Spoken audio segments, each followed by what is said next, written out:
That Don't Sound Right is a podcast about talking the way we did before the internet, when you could not prove anyone right or wrong. All the expertise was contained in the people involved with the conversation. I'm Peter. I'm Cecil, and I hope you enjoy our conversations. And as you listen, if you find yourself silently saying, that don't sound right, send us a comment. You're one of us. Where we think we're talking about something fairly benign. Yeah. And there will be a deluge of emails about me being anti-sock. Well, what you have to watch out for is Big Sock.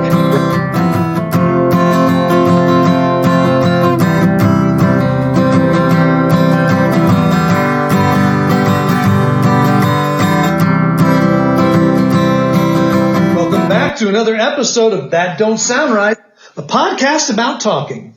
We're your co-hosts. I'm Peter Bielan. I'm Cecil Davis. And we're just trying to have a conversation without Googling or fact-checking. Those things can so easily kill the conversation. You know, and this week, based on one of our conversations, episode 21, Rubber Meets the Road. This goes all the way back to season 1. That's season 1. That's old school. That's old.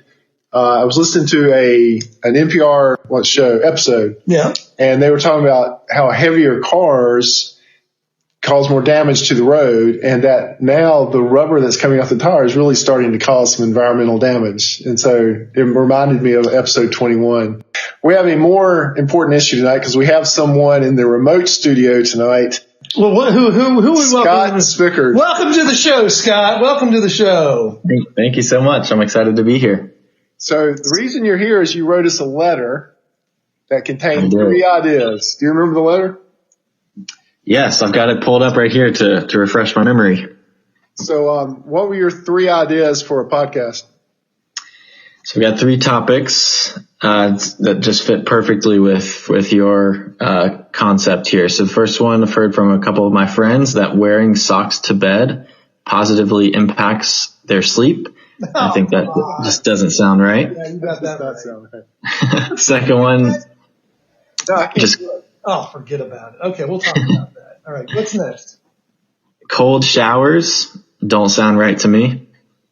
I can appreciate that. I think I have some comments on that. And then this last one might be kind of the silliest of them all, but I've heard recently that high fives were formally invented in the 1970s. I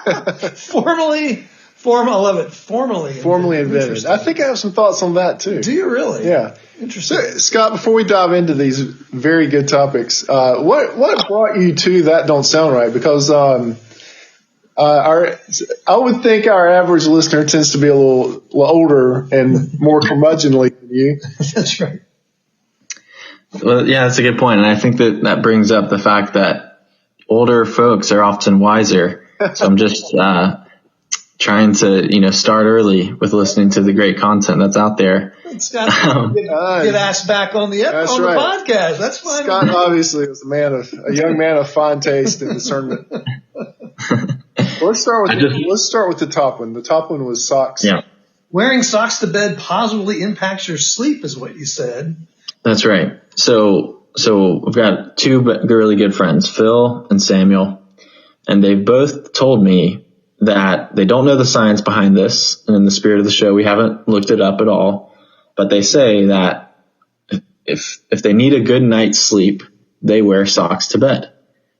And I have not heard, in fact, I've heard the exact opposite from most other people that completely detest wearing socks to bed. But it seems so funny that Phil, for example, doesn't wear socks always to bed, which I asked him why, if it makes him sleep better, and he doesn't know. But they just know that they sleep better when wearing socks to bed. Interesting. Does he wear socks during the summer with sandals? That's a great question. He's generally barefoot in the summer. Yeah, all right. I can't sleep in socks. Can you sleep in socks? I can, but it has to be extreme winter conditions. Yeah. But even then, I find my feet sweating. Mm-hmm. I got to pull those things off. I mean, when it's 10 degrees outside, I cannot, when I first get in my sleeping bag, the only reason I'm putting socks on is because the whole sleeping bag's so daggone cold. Mm-hmm. But once everything warms up, the socks are off. Yeah, no, that's two different. Like in a bed and a sleeping bag, I can see in a sleeping bag because you're trying to stay warm. No, once I'm in the bag, the socks are off. Yeah, but I can't. Have you experienced? I have worn socks to bed occasionally, but they're generally coming off at some point in the night, because even if I start cold, at some point in the night, my body is heating up and they got to come off. And I think so my wife wears socks to bed. Does she? That's right. That's right. We were talking when Scott first sent this email, we started talking about this. Right. And Christy says she does, doesn't she? Yeah, she wears socks to bed. And I do not. I cannot. And we also have another thing that has happened where she tucks the sheets into the bottom of the bed, and I can't sleep with tucked in sheets. Because your feet are pointed downward when you're lying on your back. Right. And I have big feet. You actually can pull a muscle when you're trying to keep that sheet out. Exactly. It's dangerous. Exactly. Now, to me, I don't like feeling the constriction on my feet. I don't like feeling like I don't like having the sheets tight around my feet, and I don't like having socks on either. Is your wife cold-natured? Yes. All right, so this is probably comforting to her. Does your wife sleep in socks? She does not. Does she detest socks? I haven't asked. I don't think she detests anything. That's probably true. Does your fiance? She would say it's not her favorite. Is what Bunny would say. Do you know if your fiance sleeps in socks? She does not. She does not. So she's definitely in this no sock camp. Have you tried it recently? Sleeping in socks? Yeah. I can't do it. No. You can't do it because of prior experience. But have you tried recently? Well, now I'll have to experiment again. You do? Yeah. I have tried this. When we first talked about this, I went and tried the socks. How'd it go? I lasted 5 minutes. I almost feel like this has maybe made us wander again into a ice kind of episode where we think we're talking about something fairly benign. Yeah. And there will be a deluge of emails about me being anti-sock. Well, what you have to watch out for is Big Sock. Right. Big Sock is going to come after us. I have a friend who's vice president of operations for a sock company. Really? Why have we not put his company on the podcast? We may have to contact that. And gotten some free socks out of this deal. And it's one of these farm to feet kind of things. Really? Some of their socks are. Okay. Yeah, not all of them. Does he listen to the podcast? I don't think so. No. I think he occasionally has listened to it just so he can face me. But back to socks. I think you're right. This is probably a very polarizing subject because I think Christy would really disagree with you about wearing socks. Right, and she'll listen to this episode. She will. Scott, I think you have tapped into the spirit of our podcast. So I think so too. For sure. I think there's something about whether a person is cold-natured or warm-natured. I don't think it's universally true that wearing socks to bed positively impacts one's sleep. If one is cold-natured, right, I think it does, because what's the first thing that happens what's the first thing that gets cold when you're outside? My nose. When you're standing around. Your feet. Your feet. And there's a lot of blood going down there. Right. There's a lot of blood. There's a lot of heat exchanging going on there. Yeah. You can lose a lot of heat through your feet.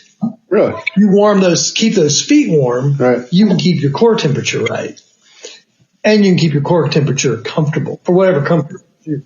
I was listening to another podcast about a different topic. And in general, women do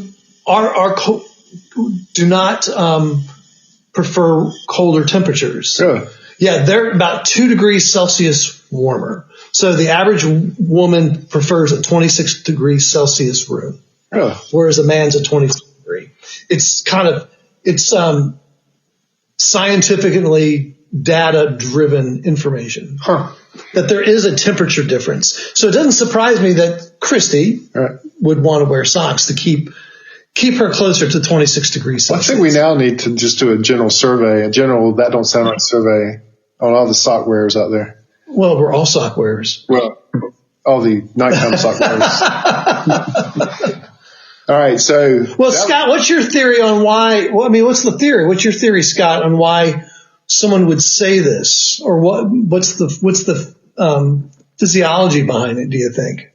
This is probably the one topic out of the three that I have hardly anything to contribute. I think that my friends Phil and Samuel are really funny people, and I don't think I can explain their behavior with any science.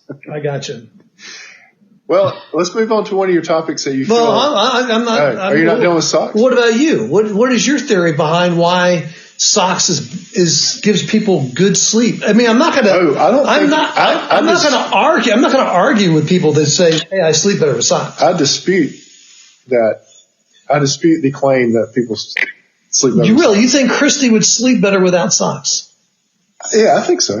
I think everybody would. I think the entire world would sleep better. If they didn't use so much ice. I can't wait for her to hear this. If they didn't use so much ice and they didn't sleep with socks, I think the world would be a better place. Yeah. No, I don't think. You think she'd sleep better without socks? Yeah. Really? I think anybody would. You should. Are you going to ask her to sleep without socks? Now I've got to ask. You do have to ask. Yeah. So you may have now caused a marital. All right. Well, we'll move through this. Yep. We'll move through this together. So your next one was wasn't high fives. What was it? High fives. So you think high fives were intentionally invented in the 70s? Formally invented. So this one comes from my fiance Sarah. She saw a video from somewhere that she shared with me that I have not watched, again, for the spirit of the show. And this video comes from the Major League Baseball. So, fairly reputable source here. And from the gist, from what I saw from the headline of the video, again, not watching it, is that there was some player in the late 1970s who claims to have invented a high five when he was running around the bases. And frankly, this makes no sense to me because I don't think it's possible to invent human behavior unless you were around at the very beginning of the world. That's a good point. Just slapping someone else's hand. Yes. And being able to kind of coin the phrase high five. Surely there were some people slapping each other's hands above their shoulders for ages. So you're saying that the low five already existed. The give me five. Exactly. Prior to 1970.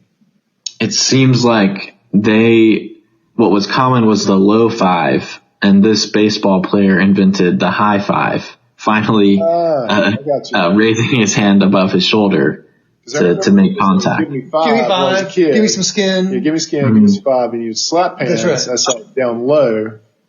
Yeah. But I was born in the 70s. I was born in the 60s, yeah. So I would have been around when this was invented if I would have been young. Well, when I first read about that, the first thing that did come to mind is some kind of sports. There's a lot of camaraderie among sports teams when things go right. Like, what kind of sports do you see a lot of just fives and slapping around? Right. Baseball. How about volleyball? Really? Yeah. The guys and gals that play volleyball after something, they're high tens, right? Well, I think let's go all the way back to what you're saying. So the five. The five. Give me five. Well, he's talking about the high five. I know, but the give me five. Where'd that come from? That's already around because people are slapping hands. That's. I think that may have come from, and I have no idea about this. So our listener number one will love this because now we're way out over our skis. In this case, we're way out over our surfboard because when you hang your toes off of the front of the surfboard, isn't that called hanging five? And if you get both feet off, is hanging 10? Is that what hanging 10 is? I'd have no idea. Giorgio is throwing his phone against the wall right now, being from Hawaii. That's true. So I think hanging five is putting 5 toes on the front of the board. Hanging 10 is hanging 10 toes off. That's what hanging 10 means. Interesting. I don't see how that's. So I don't see the physics behind that myself. Yeah. I would think you'd flip the board over. I would think you'd flip the board too. Whatever. Yeah, hanging tens. But so now we've established the use of the vernacular hanging five. So then that leads to give me five. Five fingers. Yeah, I'm not buying. Right. I'm not. So now you've gone from the handshake to the give me five, and now you've got to get it above your shoulders for the high five. And so a guy in baseball running around the bases, he's got his hands up. Someone hits his hand, and he calls it the high five. Exactly. Yeah. I'm gonna go out I'm not gonna go out on a surfboard. I'm gonna go out on a limb. Okay. When was the pandemic prior to this last one? There was one in the 1800s. 1918. 1918. Yeah, Spanish flu. I am going to posit that's when the 5 came out. Because of disease? The low 5. Yes, because think about what we did with our pandemic. We went from shaking hands to fist bumps. Yes. And I think what happened was during that pandemic, they went from shaking hands to just give me 5. That's how many germs are going to be transmitted? I don't know. 5. This is a germ issue during the first pandemic, just like we did fist bumping during ours. I thought actually we did elbow bumping. Remember when we did elbow bumping? I thought my surfboard explanation was way out there, but now the Spanish flu of 1918. That's what brought in the first give me 5. Now, I mean, I can live with 1970s high five, going around the bases, your hands up, your team's lining up against the third baseline, you're giving everyone high fives. But he's named it. He's the one that says so does this guy claim it that he named it? I think so. But, I mean, to Scott's point, we haven't been around throughout all of history. I mean, so there could have been Roman centurions high-fiving each other. High fives? Yeah. Exactly. I'm assuming there was a low 5 then. Right. Of course, they may have just been holding their hands like a V. Because that would be the Roman numeral 5. They're Vulcans. Star Trek. So what's your theory on this? Yeah, what's going on with that? What's your talk about that? Yeah, I think just a little bit of what I said earlier, just the audacity of somebody, and in this case, all of Major League Baseball, to claim the invention of a human behavior that where we have a lot of lived human life before the late 1970s. Of course, I was not around in the 70s or before that. But it just don't sound right to be able to sit here and claim that you are the inventor. Maybe you can say in different terms, like you can say, we were the first to do this on a baseball diamond. Okay. 100%. Go for it. But let's not claim a generic high five for the world when we have such a small slice of perspective. The beauty of his claim is that whoever did it is dead. Right. And can't prove it. And clearly, we don't know. and I think, I do agree with Scott, it'd be like someone saying they invented the kiss or the hug. Exactly. Or the fist bump. The fist bump or the pat on the back. I invented the pat on the back. Right. Yeah.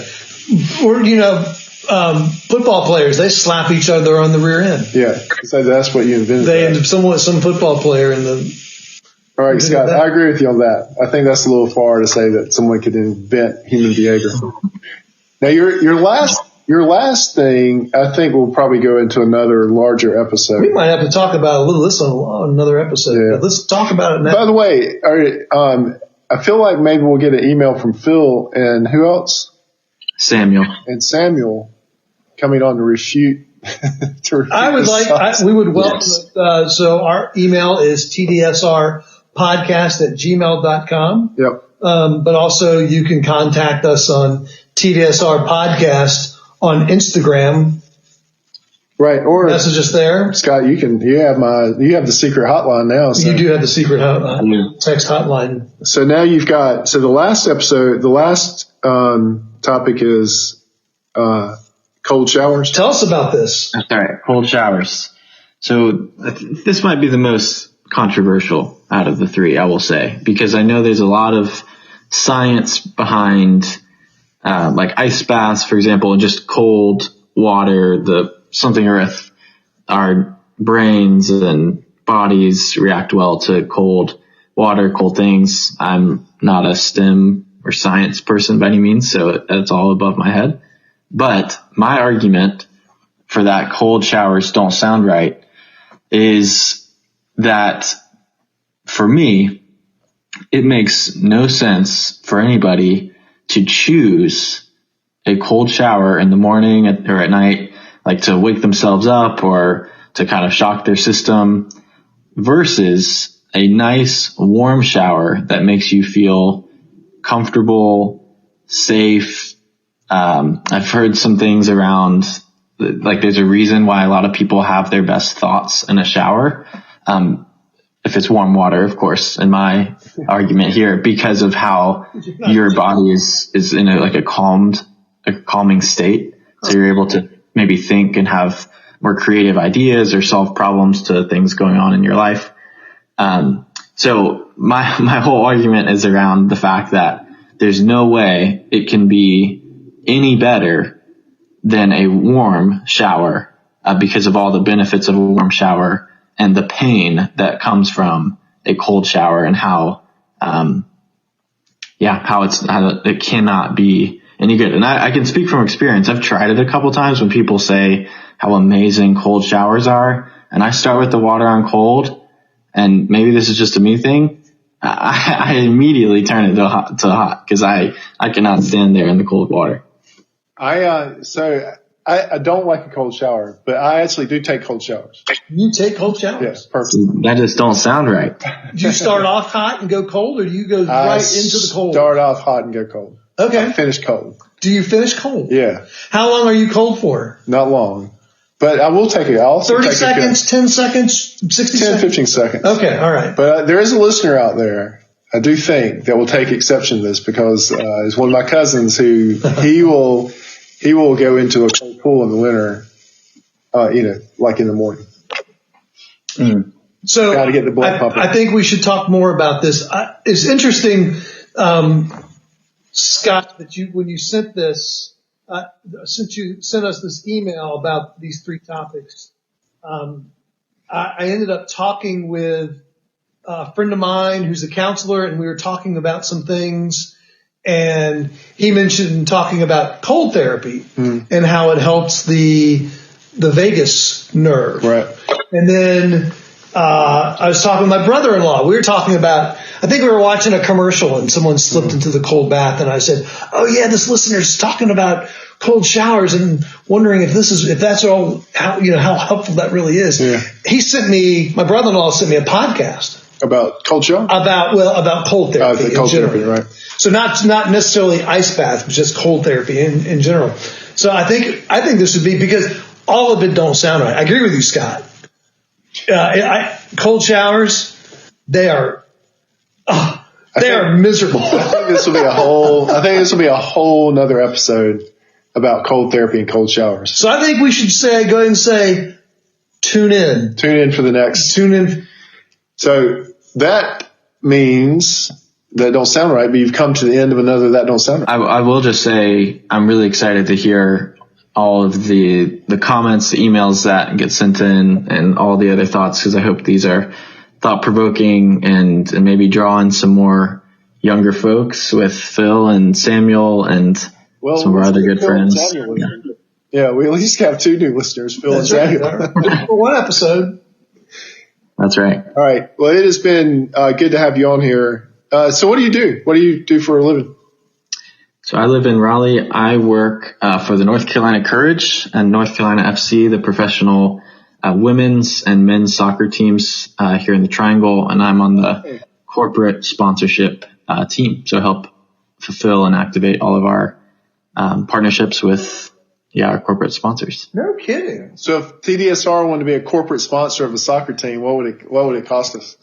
Can you tell us that there? That's a great question. We have all kinds of different packages. So, if you can. That's free. Probably not. Well, hey, we need to get our word out there, out in the market. So this is some good free advertising for us. Well, it's been great having you on. Thanks for the 3 topics. We're going to come back to the cold therapy one, and we'll probably be responding to the email that comes in from at least to the sock one, I know. Yeah, I think the socks are going to draw some. Yeah, it may be another ice episode. All right, well, Don't Sound Right, but you've come to the end of another That Don't Sound Right. Hey, before we close, we want to thank everyone for listening. If this is your first time and enjoyed the conversation, would you consider hitting the subscribe button on the platform you listen with?